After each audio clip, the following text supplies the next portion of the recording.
আসসালামু আলাইকুম। আমার কাছের ও দূরের ভাই বোনেরা কেমন আছেন? আশা করছি ভালো আছেন। আমরাও ভালো আছি আল্লাহর রহমতে। তো আমি আজ রান্না করব টাকি মাছ দিয়ে লাউ ঘন্ট করব। এই যে টাকি মাছ দুটো কেটে ধুয়ে নিয়েছি, লাউটাও কেটে নিয়েছি, এর সঙ্গে কিছু টমেটো দেবো, একটা টমেটো কুচি করে দেবো। চলুন এখন আমরা রান্না শুরু করি। বিসমিল্লাহ বলে রান্নাটা শুরু করছি। কড়াই দিয়েছি, কড়াইতে তেল দিলাম,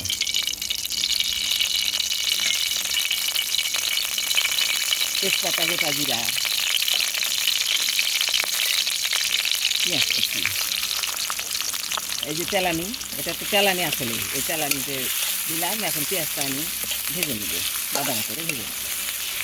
তেলানির পেঁয়াজ আর ভাজা হয়ে গেছে, বাদামি রঙ হয়েছে। এখন পানি দিয়ে দিচ্ছি। এখন মশলা দিয়ে নেব।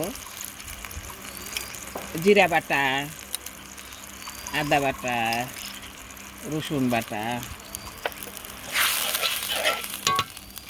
ধনিয়া বাটা, ধনিয়া গুঁড়া বাটা নয়, মরিচ গুঁড়া, হলুদ গুঁড়া, স্বাদ মতো লবণ দিয়ে নিলাম।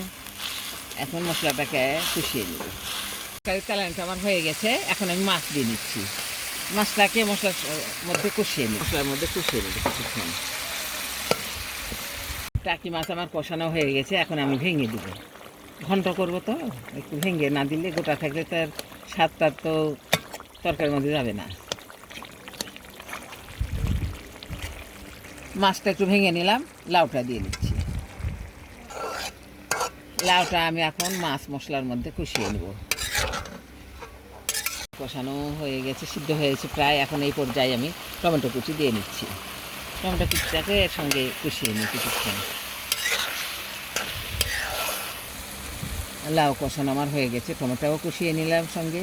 এখন আমি ঝোল দিয়ে নেব। ঝোল দিয়ে নিলাম, এখন আমি ঢেকে দিব। আমাকে আরও কিছুক্ষণ রান্না করতে হবে। এই যে তরকারিটা আমার হয়ে গেছে, সব কিছু ঠিকঠাক। এখন আমি নামিয়ে নিব। এই যে আমার লাউ দিয়ে টাকি মাছ ঘন্ট হয়ে গেছে, দেখতে সুন্দর হয়েছে। লাউ খাওয়ার অনেকে অনেকে অনেক রকম খেয়ে থাকেন, তো আমরা ঘন্ট খাই, মাঝে মাঝে ঘন্ট খাই। তো আপনারা ইচ্ছা করলে এভাবে রান্না করে খেতে পারেন, মনে হয় ভালোই লাগবে আপনাদের। তো আপনারা সবাই ভালো থাকবেন, সুস্থ ও সুন্দর থাকবেন। আল্লাহ হাফেজ।